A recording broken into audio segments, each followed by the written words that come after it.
为着要表扬高领袖成就出众的艺文工作者，国艺会2年会办一届国家文艺奖。昨伫台北表演艺术中心办第23届颁奖典礼，要颁予4个得奖者，其中也包括歌戏的真干国宝小咪老师。国家文艺奖是国家级的奖项，拜五举办颁奖典礼，蔡总统准备礼物感谢得奖的艺文工作者对台湾的贡献。其中歌戏的人间国宝小咪老师是这届其中一位得奖者。伊做歌戏超过1甲子，伊讲为着文化传承的使命，互伊袂感觉忝，嘛无时间变老。要学这功夫，都要安尼无尽时吼。阮的这个尽量传予因。希望恁毕业出去咧，都要搁继续传落去，或者歌戏的文化永远万年。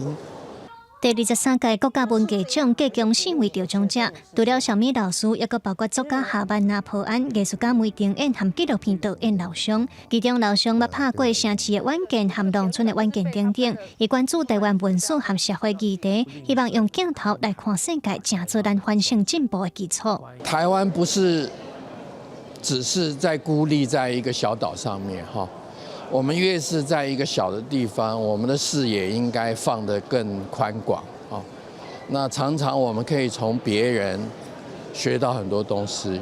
另外，今年嘛是蔡总统最后一届以总统的身份参与颁奖，伊希望讲这个奖未来会当继续鼓励艺文工作者，用因的创作批判甲思考，让台湾越来越好。我要再一次代表国家谢谢各位得主。以卓越的艺术成就、专业的学养，还有无尽探寻的精神，为台湾的艺文环境带来深刻的影响和贡献。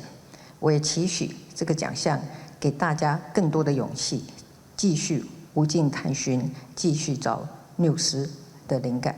国家文艺奖办到今要30年，计共产生122位得奖者。文化部和国艺会嘛，拢希望这得奖者会当成做咱后一个世代的典范，鼓励愈侪人投入艺文工课，让艺术成做台湾走向世界的一张重要的历史。记者卢尚如、郑俊尧台北报道。